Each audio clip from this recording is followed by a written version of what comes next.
There was no possibility of taking a walk that day. We had been wandering, indeed, in the leafless shrubbery an hour in the morning. But since dinner, Mrs. Reed, when there was no company, dined early. The cold winter wind had brought with it clouds so sombre and a rain so penetrating that further outdoor exercise was now out of the question. I was glad of it. I never liked long walks, especially on chilly afternoons. Dreadful to me was the coming home in the raw twilight, with nipped fingers and toes, and a heart saddened by the chidings of Bessie, the nurse, and humbled by the consciousness of my physical inferiority to Eliza, John, and Georgiana Reed. The said Eliza, John, and Georgiana were now clustered round their mamma in the drawing-room. She lay reclined on a sofa by the fireside, and with her darlings about her for the time. Neither quarrelling nor crying, looked perfectly happy. Me she had dispensed from joining the group, saying she regretted to be under the necessity of keeping me at a distance, but that until she heard from Bessie and could discover by her own observation that I was endeavouring in good earnest to acquire a more sociable and childlike disposition, a more attractive and sprightly manner, something lighter, franker, more natural, as it were, she really must exclude me from privileges intended only for contented, happy little children. "What does Bessie say I have done?" I asked. "Jane, I don't like cavillers or questioners. Besides, there is something truly forbidding in a child taking up her elders in that manner. Be seated somewhere, and until you can speak pleasantly, remain silent." A breakfast-room adjoined the drawing-room. I slipped in there. It contained a bookcase. I soon possessed myself of a volume, taking care that it should be one stored with pictures. I mounted into the window-seat. Gathering up my feet, I sat cross-legged, like a Turk, and, having drawn the red marine curtain nearly close, I was shrined in double atonement. Folds of scarlet drapery shut in my view to the right hand. To the left were the clear panes of glass, protecting but not separating me from the drear November day. At intervals, while turning over the leaves of my book, I studied the aspect of that winter afternoon. Afar, it offered a pale blank of mist and cloud, near a scene of wet lawn and storm-beat shrub, with ceaseless rain sweeping away wildly before, a long and lamentable blast. I returned to my book's history of British birds. The letterpress thereof I cared little for, generally speaking, and yet there were certain introductory pages that, child as I was, I could not pass quite as a blank. They were those which treat of the haunts of seafowl, of the solitary rocks and promontories, by them only inhabited, of the coast of Norway, studded with isles from its southern extremity, the Lindness, or Naze, to the North Cape, where the northern ocean, in vast whirls, boils round the naked, melancholy isles of farthest Thule, and the Atlantic surge pours in among the stormy Hebrides. Nor could I pass unnoticed the suggestion of the bleak shores of Lapland, Siberia, Spitzbergen, Nova Zembla, Iceland, Greenland, with the vast sweep of the Arctic zone, and those forlorn regions of dreary space, that reservoir of frost and snow, where firm fields of ice, the accumulation of centuries of winters, glazed in alpine heights above heights, surround the pole, and concentra the multiplied rigours of extreme cold. Of these death-white realms I formed an idea of my own, shadowy, like all the half-comprehended notions that float dim through children's brains, but strangely impressive. The words in these introductory pages connected themselves with the succeeding vignettes and gave significance to the rock standing up alone in a sea of billow and spray. to the broken boat stranded on a desolate coast, to the cold and ghastly moon glancing through bars of cloud at a wreck just sinking. I cannot tell what sentiment haunted the quite solitary churchyard with its inscribed headstone, its gate, its 2 trees, its low horizon, girdled by a broken wall, and its newly risen crescent, attesting the hour of eventide. The 2 ships becalmed on a torpid sea, I believed to be marine phantoms Defied pinning down the thief's pack behind him. I passed over quickly. It was an object of terror. So was the black-horned thing seated aloof on a rock, surveying a distant crowd surrounding a gallows.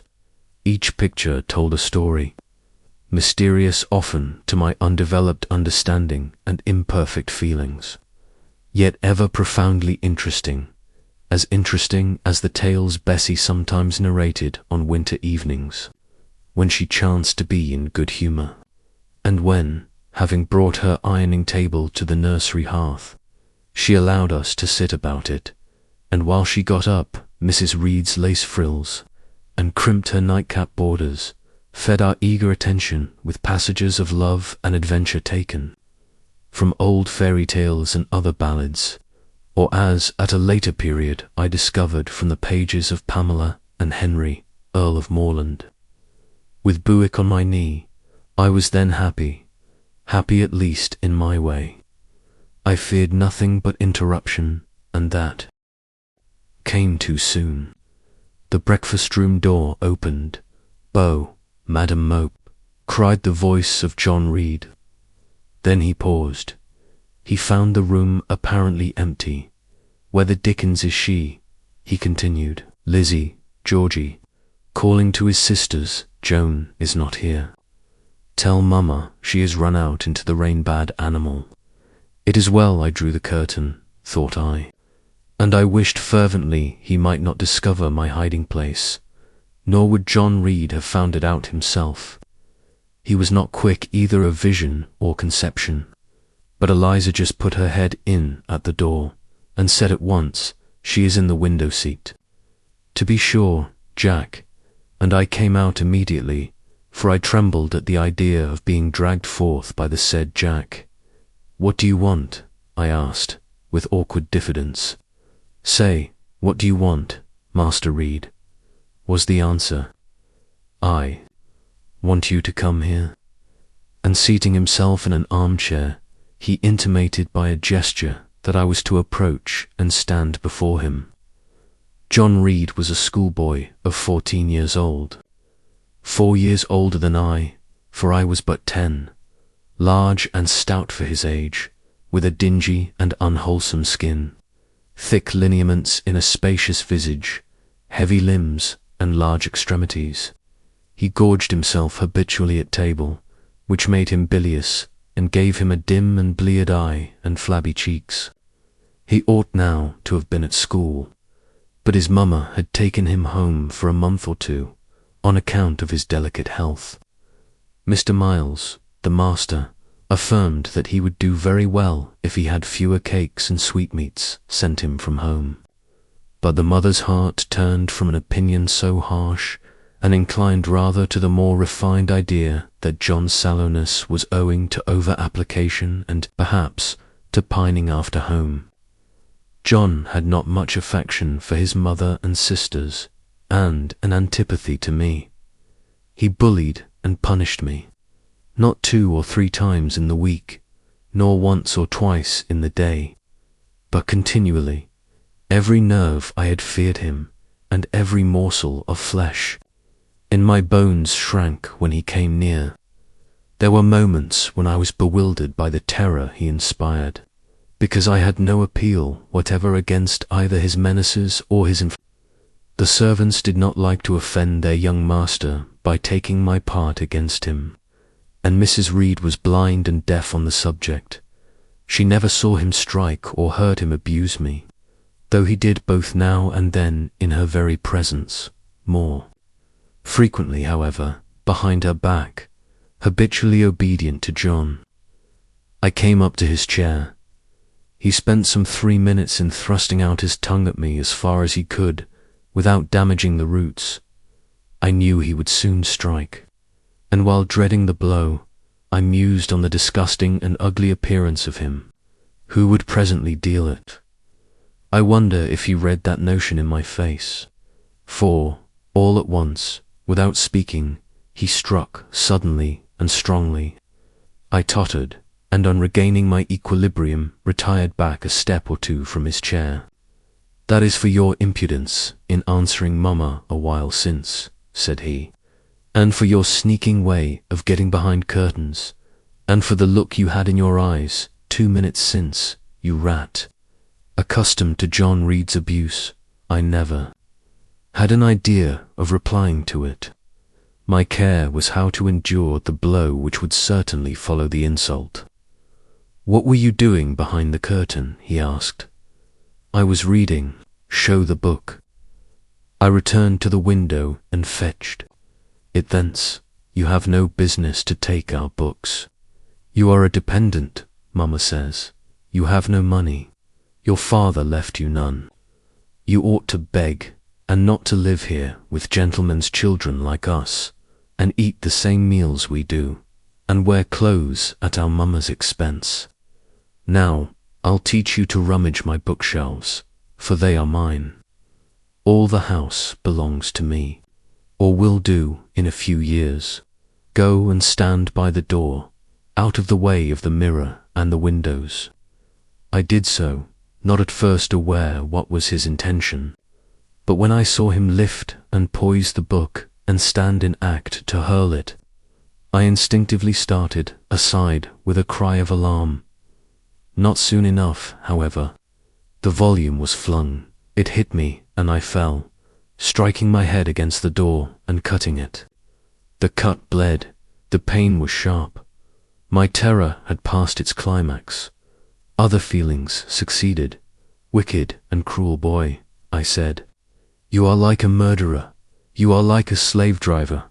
You are like the Roman emperors." I had read Goldsmith's History of Rome, and had formed my opinion of Nero, Caligula, and C. Also, I had drawn parallels in silence, which I never thought thus to have declared aloud. He ran headlong at me. I felt him grasp my hair and my shoulder. He had closed with a desperate thing. I really saw in him a tyrant, a murderer. I felt a drop or two of blood from my head trickle down my neck, and was sensible of somewhat pungent suffering. These sensations for the time predominated over fear, and I received him in frantic sort. I don't very well know what I did with my hands, but he called me rat, and bellowed out aloud. Aid was near him. Eliza and Georgiana had run for Mrs. Reed, who was gone upstairs. She now came upon the scene, followed by Bessie and her maid Abbott. We were parted. I heard the words, "Dear, dear." What a fury to fly at Master John. Did ever anybody see such a picture of passion? Then Mrs. Reed subjoined, "Take her away to the Red Room, and lock her in there." For hands were immediately laid upon me, and I was borne upstairs, resisted all the way, a new thing for me, and a circumstance which greatly strengthened the bad opinion Bessie and Miss Abbott were disposed to entertain of me. The fact is, I was a trifle beside myself, or rather out of myself, as the French would say. I was conscious that a moment's mutiny had already rendered me liable to strange penalties, and, like any other rebel slave, I felt resolved, in my desperation, to go all lengths. "Hold her arms, Miss Abbott. She's like a mad cat. For shame, cried the ladies. Made the ladies maid. What shocking conduct, Miss Eyre, to strike a young gentleman, your benefactress's son, your young master. Master, how is he my master? Am I a servant? No, you are less than a servant, for you do nothing for your keep. There, sit down and think over your wickedness. They had got me, by this time, into the apartment indicated by Mrs. Reed, and had thrust me upon a stool. My impulse was to rise from it like a spring. Their two pair of hands arrested me instantly. "If you don't sit still, you must be tied down," said Bessie. "Miss Abbott, lend me your garters." She would break mine directly. Miss Abbott turned to divest a stout leg of the necessary ligature. This preparation for bonds, and the additional ignominy it inferred, took a little of the excitement out of me. "Don't take them off," I cried. "I will not stir." In guarantee whereof, I attached myself to my seat by my hands. "Mind you don't," said Bessie, and when she had ascertained that I was really subsiding, she loosened her hold of me. Then she and Miss Abbott stood with folded arms, looking darkly and doubtfully on my face, as incredulous of my sanity. "She never did so before," at last said Bessie, turning to the Abigail. "But it was always in her," was the reply. "I've told Mrs. Often my opinion about the child, and Mrs. agreed with me. She's an underhand little thing. I never saw a girl of her age with so much cover." Bessie answered not, but ere long, addressing me, she said, "You ought to be aware, Miss, that you are under obligations to Mrs. Reed. She keeps you. If she were to turn you off, you would have to go to the poorhouse." I had nothing to say to these words. They were not new to me. My very first recollections of existence included hints of the same kind.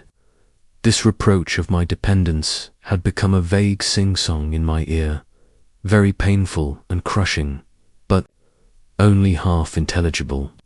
Miss Abbott joined in.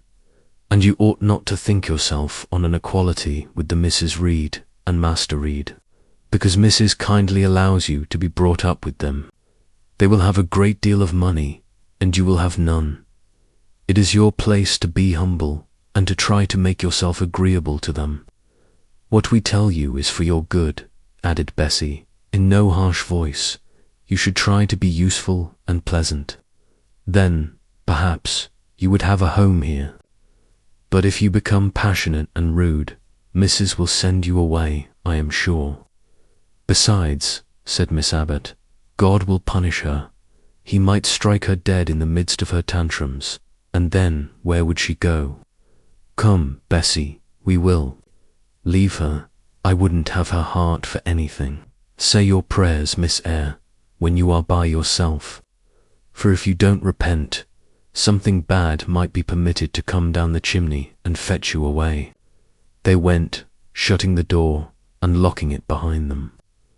The Red Room was a square chamber, very seldom slept in, I might say never, indeed, unless when a chance influx of visitors at Gateshead Hall rendered it necessary to turn to account all the accommodation it contained.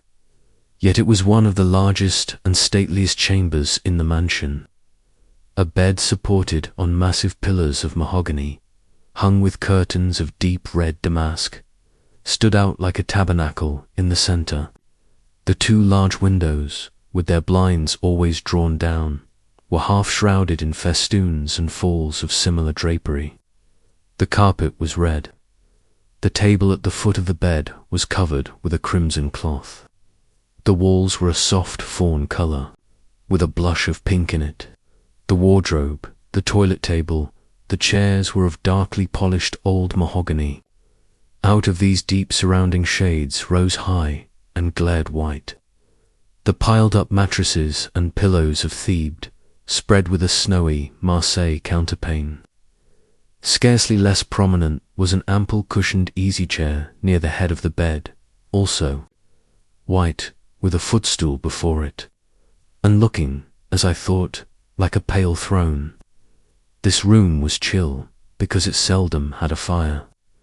It was silent, because remote from the nursery and kitchen, solemn, because it was known to be so seldom entered. The housemaid alone came here on Saturdays, to wipe from the mirrors and the furniture a week's quiet dust, and Mrs. Reed herself, at far intervals, visited it to review the contents of a certain secret drawer in the wardrobe where were stored divers parchments, her jewel casket, and a miniature of her deceased husband. And in those last words lies the secret of the Red Room, the spell which kept it so lonely in spite of its grandeur. Mr. Reed had been dead 9 years. It was in this chamber he breathed his last. Here he lay in state. Hence his coffin was borne by the undertaker's men, and, since that day, a sense of dreary consecration had guarded it from frequent intrusion. My seat, to which Bessie and the bitter Miss Abbott had left me riveted, was a low ottoman near the marble chimney-piece. The bed rose before me. To my right hand there was the high, dark wardrobe, with subdued, broken reflections varying the gloss of its panels. To my left were the muffled windows. A great looking-glass between them repeated the vacant majesty of the bed and room. I was not quite sure whether they had locked the door, and when I dared move, I got up and went to see. Alas, yes, no jail was ever more secure. Returning, I had to cross before the looking-glass. My fascinated glance involuntarily explored the depth it revealed. All looked colder and darker in that visionary hollow than in reality, and the strange little figure there gazing at me, with a white face and arms specking the gloom, and glittering eyes of fear moving where all else was still, had the effect of a real spirit. I thought it like one of the tiny phantoms, half fairy, half imp, Bessie's evening stories represented as coming out of lone, ferny dells in moors, and appearing before the eyes of belated travellers. I returned to my stool. Superstition was with me at that moment, but it was not yet her hour for complete victory. My blood was still warm. The mood of the revolted slave was still bracing me with its bitter vigour. I had to stem a rapid rush of retrospective thought before I quailed to the dismal present. All John Reed's violent tyrannies, all his sister's proud indifference, all his mother's aversion, all the servant's partiality, turned up in my disturbed mind like a dark deposit in a turbid well. Why was I always suffering, always browbeaten, always accused, for ever condemned? Why could I never please? Why was it useless to try to win anyone's favour? Eliza, who was headstrong and selfish, was respected. Georgiana, who had a spoiled temper, a very acrid spite, a captious and insolent carriage, was universally indulged. Her beauty, her pink cheeks and golden curls, seemed to give delight to all who looked at her, and to purchase indemnity for every fault. John no one thwarted, much less punished, though he twisted the necks of the pigeons, killed the little peachicks, set the dogs at the sheep, stripped the hothouse vines of their fruit, and broke the buds off the choicest plants. In the conservatory, he called his mother old girl, too, sometimes reviled her for her dark skin, similar to his own, bluntly disregarded her wishes, not unfrequently tore and spoiled her silk attire, and he was still her own darling. I dared commit no fault. I strove to fulfill every duty, and I was termed naughty and tiresome, sullen and sneaking, from morning to noon, and from noon to night. My head still ached and bled with the blow and fall I had received.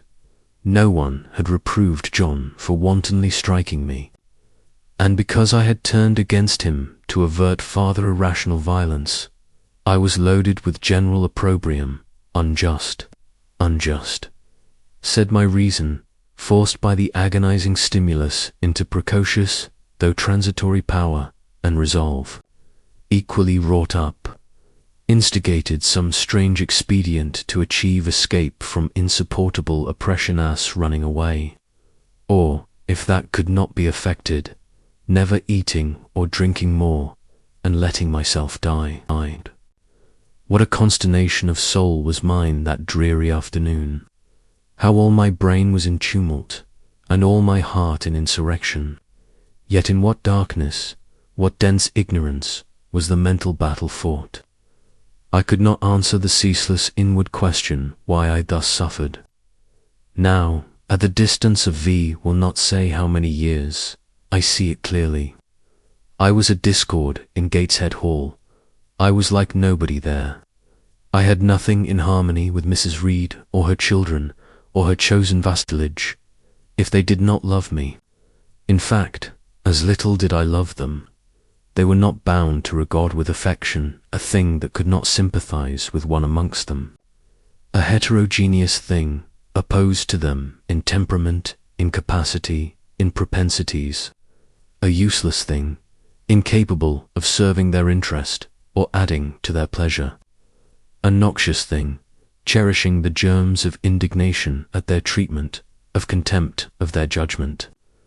I know that had I been a sanguine, brilliant, careless, exacting, handsome, romping child, though equally dependent and friendless Mrs.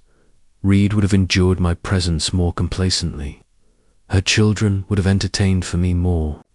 Of the cordiality of fellow-feeling, the servants would have been less prone to make me the scapegoat of the nursery.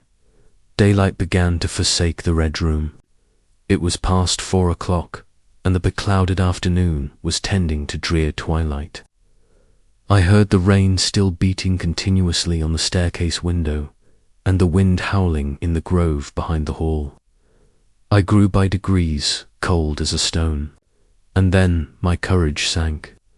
My habitual mood of humiliation, self-doubt, forlorn depression, fell damp on the embers of my decaying ire.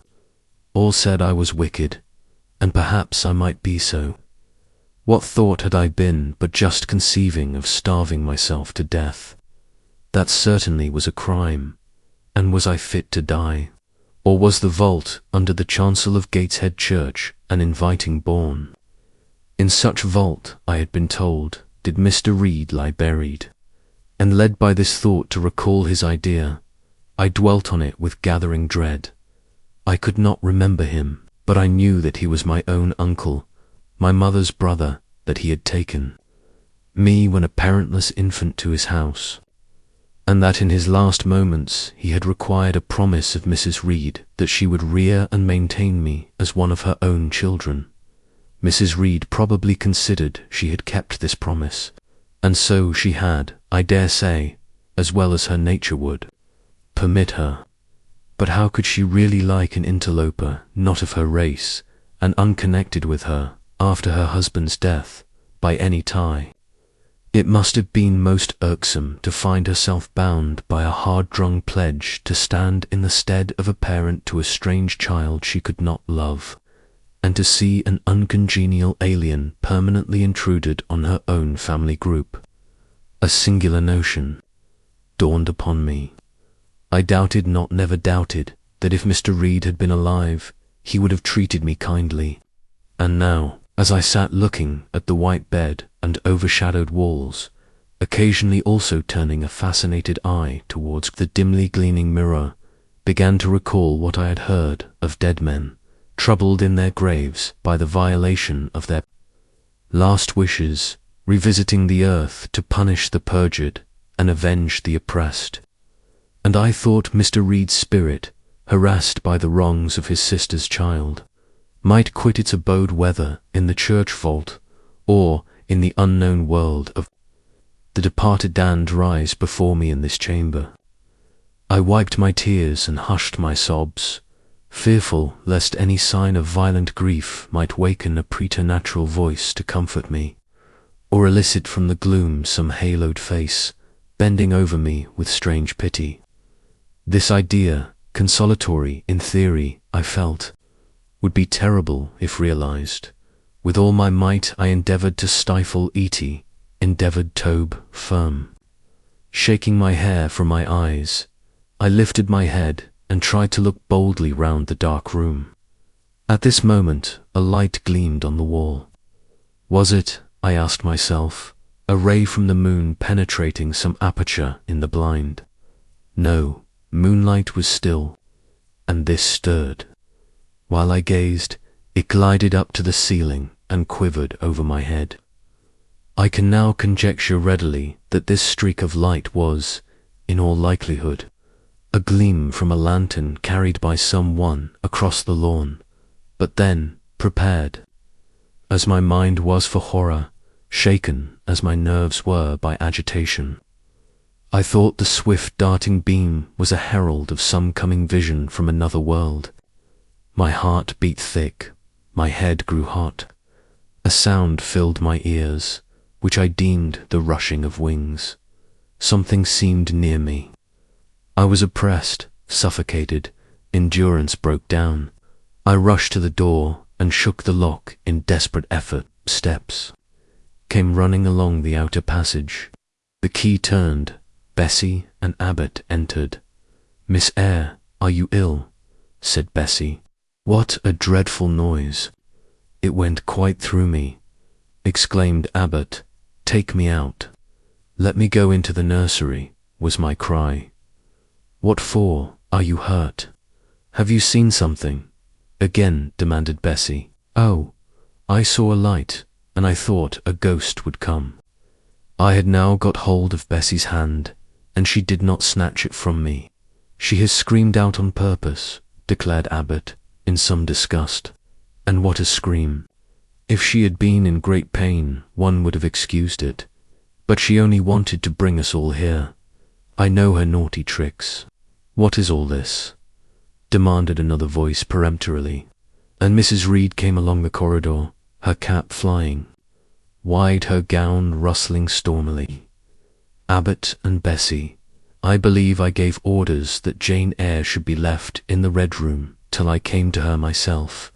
"Miss Jane screams so loud." "Ma'am," pleaded Bessie, "let her go," was the only answer. "Loose Bessie's hand, child.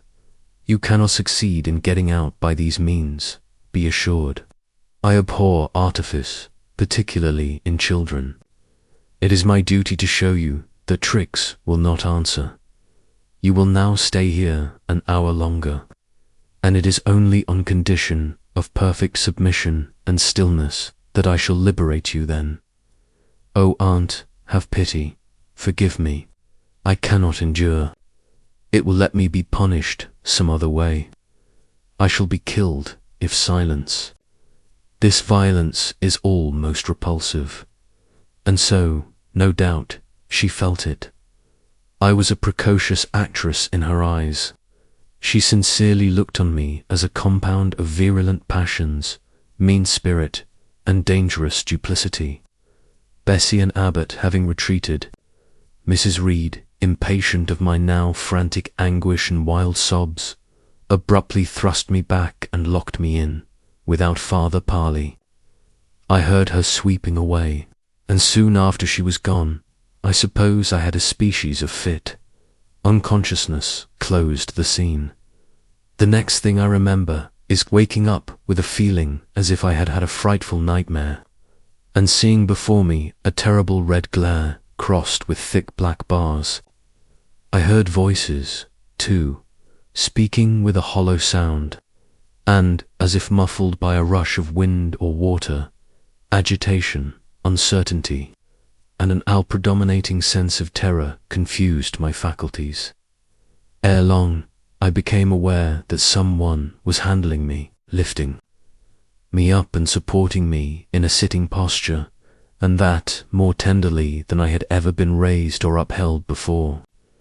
I rested my head against a pillow or an arm, and felt easy. In 5 minutes more, the cloud of bewilderment dissolved. I knew quite well that I was in my own bed, and that the red glare was the nursery fire. It was night. A candle burnt on the table. Bessie stood at the bed foot with a basin in her hand, and a gentleman sat in a chair near my pillow, leaning over me. I felt an inexpressible relief, a soothing conviction of protection and security, when I knew that there was a stranger in the room, an individual not belonging to Gateshead, and not related to Mrs. Reed. turning from Bessie, though her presence was far less obnoxious to me than that of Abbot. For instance, would have been, I scrutinized the face of the gentleman.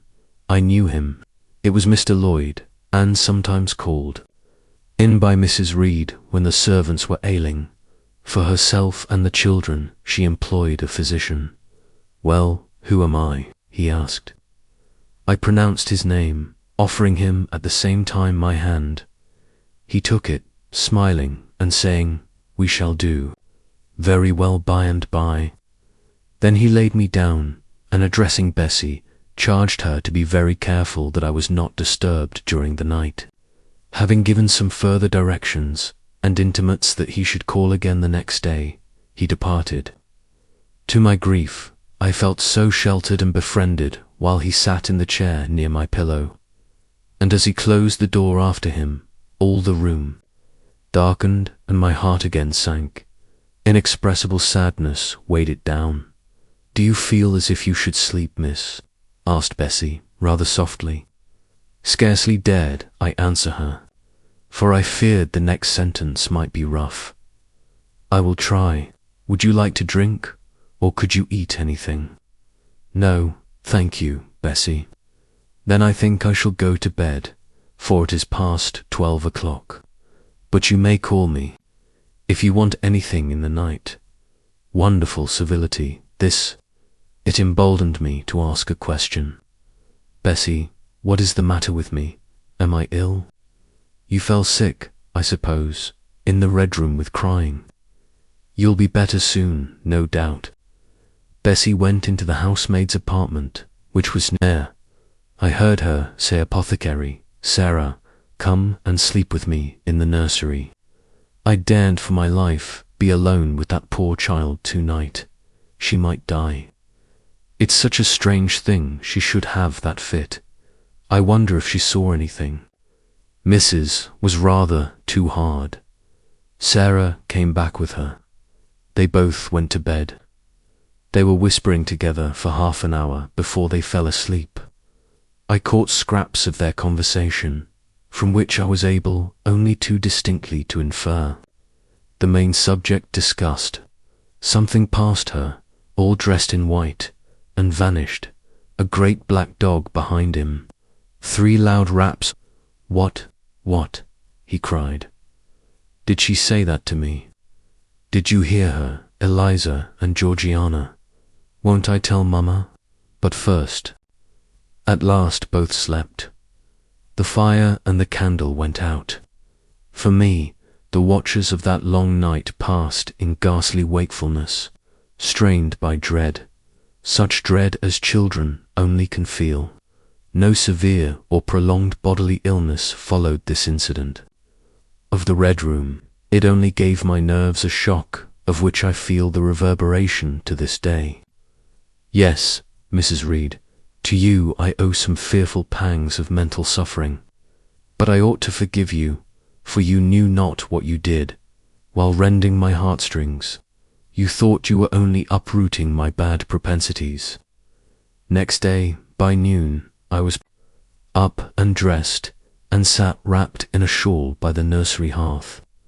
I felt physically weak and broken down, but my worse ailment was an unutterable wretchedness of mind, a wretchedness which kept drawing from me silent tears.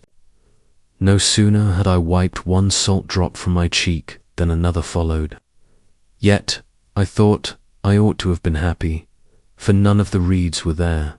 They were all gone out in the carriage with their mamma. Abbot, too, was sewing in another room, and Bessie, as she moved hither and thither, putting away toys and arranging drawers, addressed to me every now and then a word of unwonted kindness. This state of things should have been to me a paradise of peace, accustomed as I was to a life of ceaseless reprimand and thankless fagging. But, in fact, my racked nerves were now in such a state that no calm could soothe and no pleasure excite. Them agreeably, Bessie had been down into the kitchen, and she brought up with her a tart on a certain brightly painted china plate, whose bird of paradise, nestling in a wreath of convolvuli and rosebuds, had been wont to stir in me a most enthusiastic sense of admiration, and which plate I had often petitioned to be allowed to take in my hand in order to examine it more closely, but had always hitherto been deemed unworthy of such a privilege. This precious vessel was now placed on my knee, and I was cordially invited to eat the circlet of delicate pastry upon it. Vain favour, coming, like most other favours, long deferred and often wished for, too late.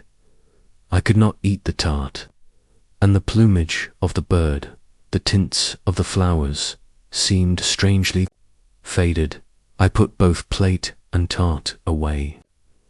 Bessie asked if I would have a book. The word book acted as a transient stimulus, and I begged her to fetch Gulliver's Travels from the library. This book I had again and again perused with delight. I considered it a narrative of facts, and discovered in it a vein of interest deeper than what I found in fairy tales, for as to the elves, having sought them in vain among foxglove leaves and bells, under mushrooms, and beneath the ground-ivy mantling old walnuts, I had at length made up my mind to the sad truth that they were all gone out of England to some savage country where the woods were wilder and thicker, and the population more scant, whereas Lilliput and Brobdingnag, being, in my creed, solid parts of the earth's surface, I doubted not that I might one day, by taking a long voyage, see with my own eyes the little fields, houses, and trees, the diminutive people, the tiny cows, sheep, and birds of the one realm, and the cornfields forest high, the mighty mastiffs, the monster cats, the tower-like men and women of the other.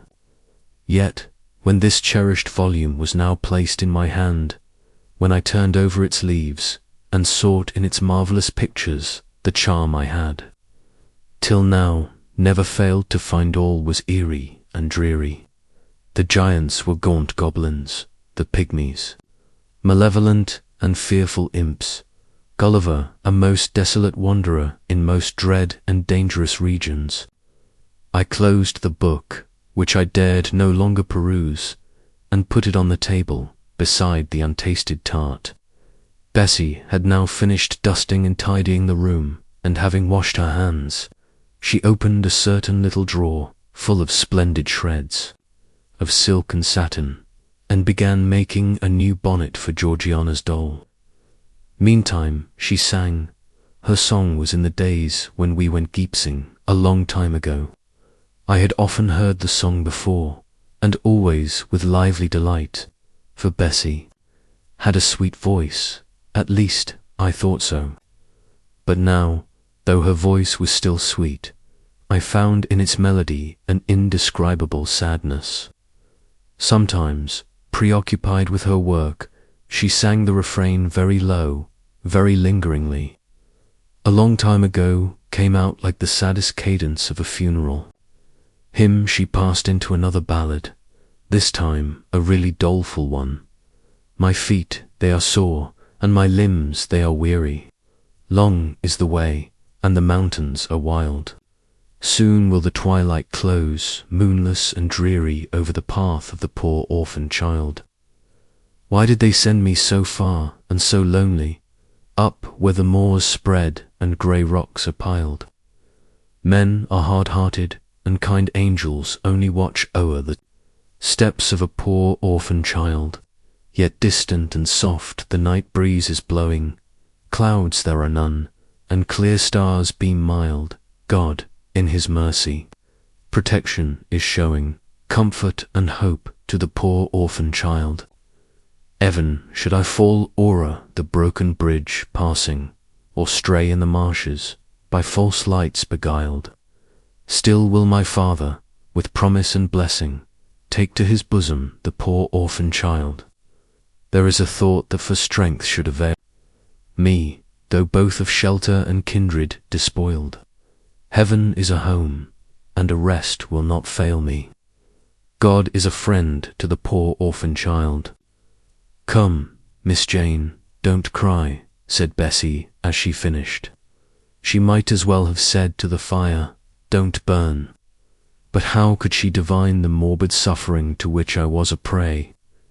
In the course of the morning Mr. Lloyd came. "Again? What, already up?" said he as he entered the nursery.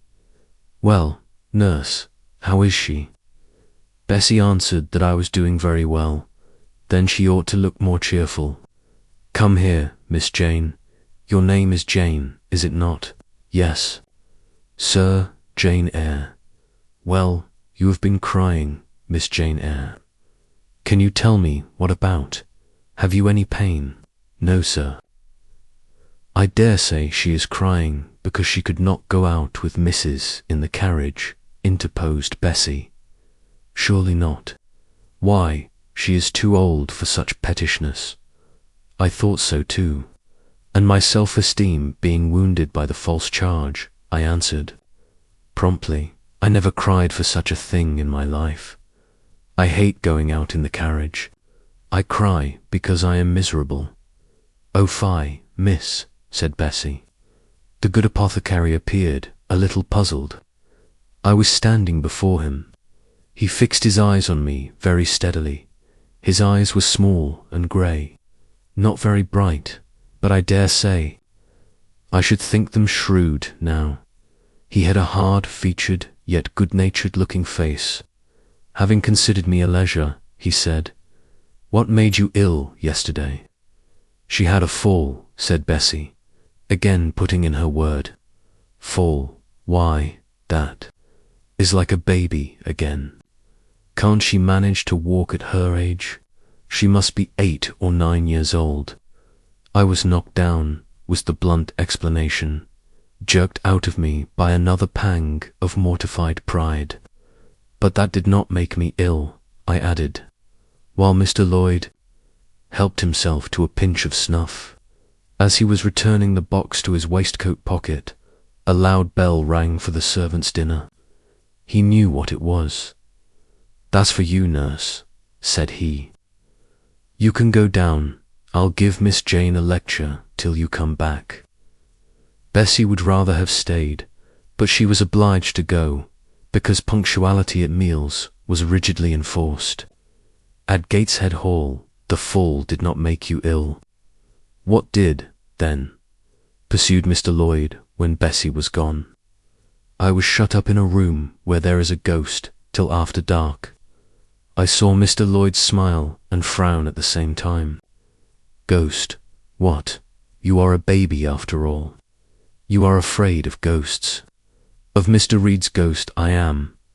He died in that room, and was laid out there. Neither Bessie nor anyone else will go into it at night, if they can help it. And it was cruel, to shut me up alone without a candle, so cruel that I think I shall never forget it. Nonsense. And is it that makes you so miserable, Are you afraid now in daylight?" "No, but night will come again before long, and besides, I am unhappy, very unhappy, for other things." "What other things? Can you tell me some of them?" How much I wished to reply fully to this question. How difficult it was to frame any answer. Children can feel, but they cannot analyze their feelings. And if the analysis is partially effected in thought, they know not how to express the result of the process in words. Fearful, however, of losing this first and only opportunity of relieving my grief by imparting it, I, after a disturbed pause, contrived to frame a meagre, though, as far as it went, true response. "For one thing, I have no father or mother, brothers or sisters. You have a kind aunt and cousins." Again I paused, then bunglingly announced, "But John Reed knocked me down, and my aunt shut me up in the Red Room." Mr. Lloyd a second time produced his snuff-box. "Don't you think Gateshead Hall a very beautiful house?" asked he. "Are you not very thankful to have such a fine place to live at?" "It is not my house, sir. An abbot says I have less right to be here than a servant." Pooh, you can't be silly enough to wish to leave such a splendid place. If I had anywhere else to go, I should be glad to leave it. But I can never get away from Gateshead till I am at home. Perhaps you may, who knows? Have you any relations besides Mrs. Reed? I think not, sir. None belonging to your father. I don't know. I asked Aunt Reed once, and she said possibly I might have some poor, low relations called Eyre, but she knew nothing about them. If you had such, would you like to go to them? I reflected. Poverty looks grim to grown people, still more so to children. They have not much idea of industrious, working, respectable poverty. They think of the word only as connected with ragged clothes, scanty food, fireless grates, rude manners, and debasing vices. Poverty for me was synonymous with degradation. No, I should not like to belong to poor people, was my reply. Not even if they were kind to you. I shook my head. I could not see how poor people had the means of being kind, and then to learn to speak like them, to adopt their manners, to be uneducated, to grow up like one of the poor women I saw sometimes nursing their children or washing their clothes at the cottage doors of the village of Gateshead. No, I was not heroic enough to purchase liberty at the price of caste. But are your relatives so very poor? Are they working people? I cannot tell, Aunt. Reed says, if I have any, they must be a beggarly set. I should not like to go a-begging. Would you like to go to school? Again I reflected. Scarcely knew what school was. Bessie sometimes spoke of it as a place where young ladies sat in the stocks, wore backboards, and were expected to be exceedingly genteel and precise. John Reed hated his school and abused his master. But John Reed's tastes were no rule for mine, and if Bessie's accounts of school discipline gathered from the young ladies of a family, where she had lived before coming to Gateshead, were somewhat appalling, her details of certain accomplishments attained by these same young ladies were, I thought, equally attractive. She boasted of beautiful paintings of landscapes and flowers by them executed, of songs they could sing and pieces they could play, of purses they could net, of French books they could translate, till my spirit was moved to emulation as I listened. Besides, school would be a complete change. It implied a long journey, an entire separation from Gateshead, an entrance into a new life. I should indeed like to go to school, was the audible conclusion of my musings. Well, well, who knows what may happen, said Mr. Lloyd, as he got up. The child ought to have change of air and scene, he added, speaking to himself. Nerves not in a good state. Bessie now returned. At the same moment the carriage was heard rolling up the Is that your mistress, nurse? Asked Mr. Lloyd. I should like to speak to her before I go. Bessie invited him to walk into the breakfast room, and led the way out. In the interview which followed between him and Mrs. Reed, I presume, from after-occurrences, that the apothecary ventured to recommend my being sent to school. And the recommendation was no doubt readily enough adopted, for as Abbot said, in discussing the subject with Bessie when both sat sewing in the nursery one night, after I was in bed, and, as they thought, asleep, Mrs. was, she dared say, glad enough to get rid of such a tiresome, ill-conditioned child, who always looked as if she were watching everybody and scheming plots underhand. Abbot, I think, gave me credit for being a sort of infantine Guy Fawkes.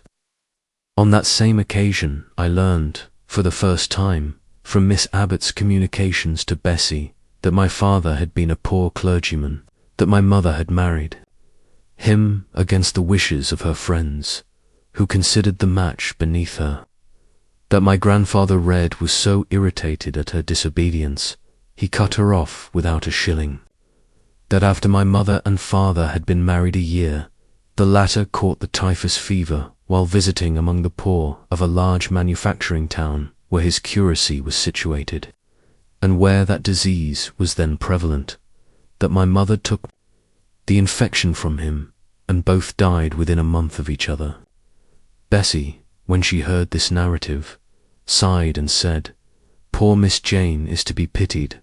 To Abbot, "Yes," responded Abbot, "if she were a nice, pretty child, one might compassionate her forlornness, but one really cannot care for such a little toad as that." "Not a great deal, to be sure," agreed Bessie. "At any rate, a beauty like Miss Georgiana would be more moving in the same condition." "Yes, I dote on Miss Georgiana," cried the fervent Abbot. "Little darling, with her long curls and her blue eyes, and such a sweet colour as she has, just as if she were painted. Bessie, I could fancy a Welsh rabbit for supper. So could I with a roast onion. Come, we'll go down." They went. From my discourse with Mr. Lloyd, and from the above-reported conference between Bessie and Abbot, I gathered enough of hope to suffice as a motive for wishing to get well. A change seemed near. I desired and waited it in silence. It tarried, however. Days and weeks passed. I had regained my normal state of health, but no new allusion was made to the subject over which I brooded. Mrs. Reed surveyed me at times with a severe eye, but seldom addressed me since my illness.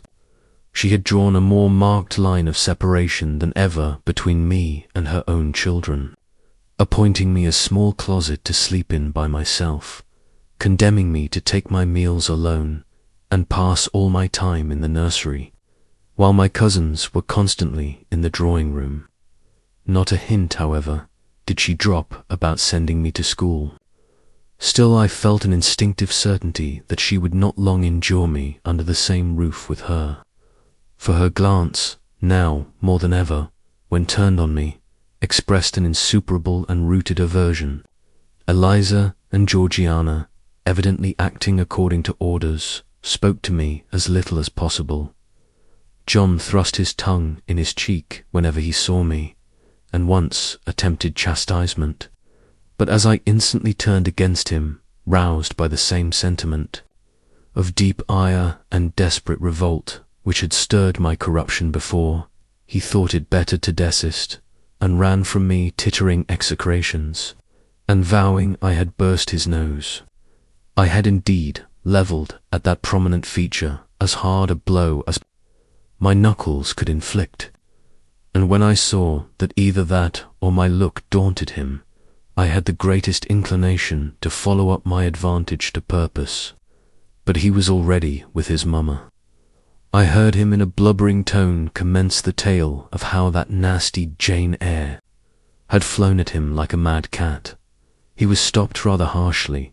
"Don't talk to me about her. John, I told you not to go near her. She is not worthy of notice. I do not choose that either you or your sisters should associate with her." Here, leaning over the banister, I cried out suddenly, and without at all deliberating on my words, "They are not fit to associate with me." Mrs. Reed was rather a stout woman, but, on hearing this strange and audacious declaration, she ran nimbly up the stair, swept me like a whirlwind into the nursery, and crushing me down on the edge of my crib, dared me in an emphatic voice to rise from that place, or utter one syllable during the remainder of the day. What would Uncle Reed say to you if he were alive? Was my scarcely voluntary demand? I say scarcely voluntary, for it seemed as if my tongue pronounced words without my will consenting to their utterance. Something spoke out of me over which I had no control. "What?" said Mrs. Reed under her breath, her usually cold, composed grey eye became troubled with a look like fear. She took her hand from my arm and gazed at me as if she really did not know whether I were child or fiend. I was now in for it. My Uncle Reed is in heaven, and can see all you do and think. And so can Papa and Mama. They know how you shut me up all day long, and how you wish me dead. Mrs. Reed soon rallied her spirits. She shook me most soundly, she boxed both my ears, and then left me without a word. Bessie supplied the hiatus by a homily of an hour's length, in which she proved beyond a doubt that I was the most wicked and abandoned child ever reared under a roof. I half believed her, for I felt, indeed, only bad feelings surging in my breast. November, December, and half of January passed away. Christmas and the New Year had been celebrated at Gateshead with the usual festive cheer. Presents had been interchanged, dinners and evening parties given. From every enjoyment I was, of course, excluded. My share of the gaiety consisted in witnessing the daily appareling of Eliza and Georgiana, and seeing them descend to the drawing-room, dressed out in thin muslin frocks and scarlet sashes, with hair elaborately ringleted, and afterwards, in listening to the sound of the piano or the harp played below, to the passing to and fro of the butler and footman, to the jingling of glass and china as refreshments were handed, to the broken hum of conversation as the drawing-room door opened and closed. When tired of this occupation, I would retire from the stairhead to the solitary and silent nursery. There, though somewhat sad, I was not miserable. To speak truth, I had not the least wish to go into company, for in company I was very rarely noticed, and if Bessie had but been kind and companionable, I should have deemed it a treat to spend the evenings quietly with her, instead of passing them under the formidable eye of Mrs. Reed, in a room full of ladies and gentlemen. But Bessie, as soon as she addressed her young ladies, used to take herself off to the lively regions of the kitchen and housekeeper's room, generally bearing the candle along with her. I then sat with my doll on my knee till the fire got low, glancing round occasionally to make sure that nothing worse than myself haunted the shadowy room. And when the embers sank to a dull red, I undressed hastily, tugging at knots and strings as I best might, and sought shelter from cold and darkness in my crib. To this crib I always took my doll. Human beings must love something, and, in the dearth of worthier objects of affection, I contrived to find a pleasure in loving and cherishing a faded graven image, shabby as a miniature scarecrow. It puzzles me now to remember with what absurd sincerity I doted on this little toy, half fancying it alive and capable of sensation. I could not sleep unless it was folded in my nightgown, and when it lay there safe and warm, I was comparatively happy, believing it to be happy likewise. Long did the hours seem while I waited the departure of the company, and listened for the sound of Bessie's step on the stairs. Sometimes she would come up in the interval to seek her thimble or her scissors, or perhaps to bring me something, by way of supper, a bun or a cheesecake. Then she would sit on the bed while I ate it, and when I had finished, she would tuck the clothes round me, and twice she kissed me and said, "Good night, Miss Jane." When thus gentle, Bessie seemed to me the best, prettiest, kindest being in the world, and I wished most intensely that she would always be so pleasant and amiable, and never push me about, or scold, or task me unreasonably, as she was too often wont to do. Bessie Lee must, I think, have been a girl of good natural capacity, for she was smart in all she did, and had a remarkable knack of narrative. So, at least, I judge from the impression made on me by her nursery tales. She was pretty too, if my recollections of her face and person are correct. I remember her as a slim young woman, with black hair, dark eyes, very nice features, and good, clear complexion. but she had a capricious and hasty temper, and indifferent ideas of principle or justice. Still, such as she was, I preferred her to anyone else at Gateshead Hall. It was the 15th of January. About 9 o'clock in the morning, Bessie was gone down to breakfast. My cousins had not yet been summoned to their mamma. Eliza was putting on her bonnet and warm garden coat to go and feed her poultry, an occupation of which she was fond, and not less so of selling the eggs to the housekeeper and hoarding up the money she thus obtained. She had a turn for traffic, and a marked propensity for saving, shown not only in the vending of eggs and chickens, but also in driving hard bargains with the gardener about flower roots, seeds, and slips of plants. That functionary having orders from Mrs. Reed to buy of his young lady all the products of her parterre she wished to sell, and Eliza would have sold the hair off her head if she could have made a handsome profit thereby. As to her money, she first secreted it in odd corners, wrapped in a rag or an old curl paper. But some of these hoards having been discovered by the housemaid, Eliza, fearful of one day losing her valued treasure, consented to entrust it to her mother at a rate of interest 50 or 60%, which interest she exacted every quarter, keeping her accounts in a little book with anxious accuracy. Georgiana sat on a high stool, dressing her hair at the glass, and interweaving her curls with artificial flowers and faded feathers, of which she had found a store in a drawer in the attic. I was making my bed, having received strict orders from Bessie to get it arranged before she returned, for Bessie now frequently employed me as a sort of under-nursery maid, to tidy the room, dust the chairs, and see. Having spread the quilt and folded my nightdress, I went to the window seat to put in order some picture books and doll's house furniture scattered there.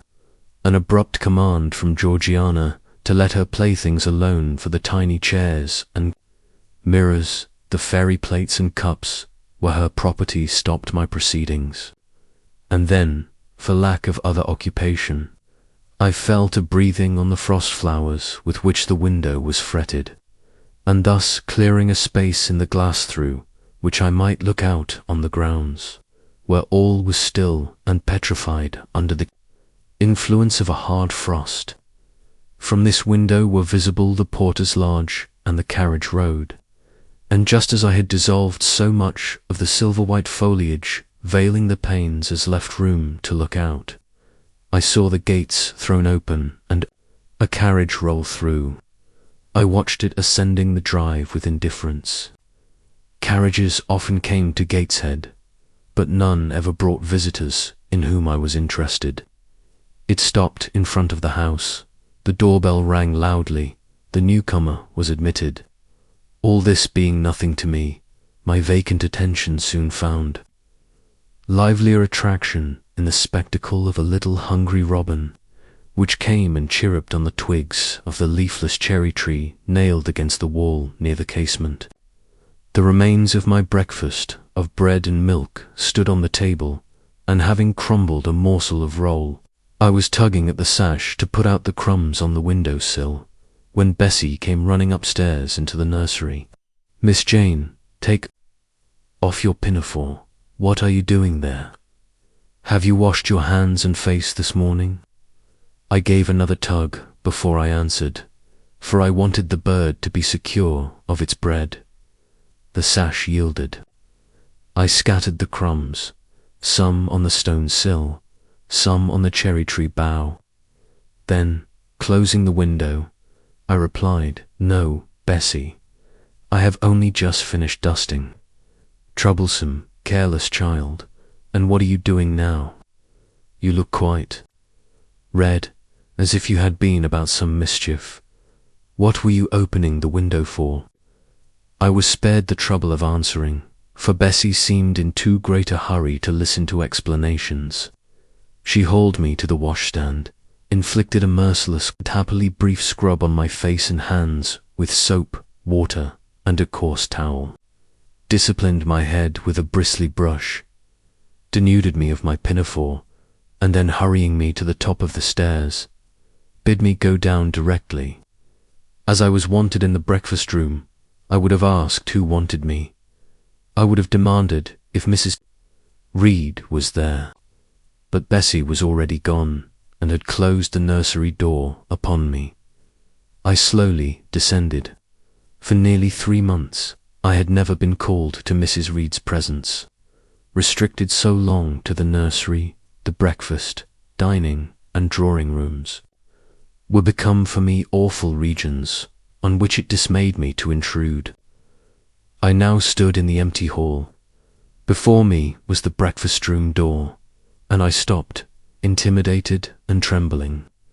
What a miserable little poltroon had fear engendered of unjust punishment made of me in those days. I feared to return to the nursery.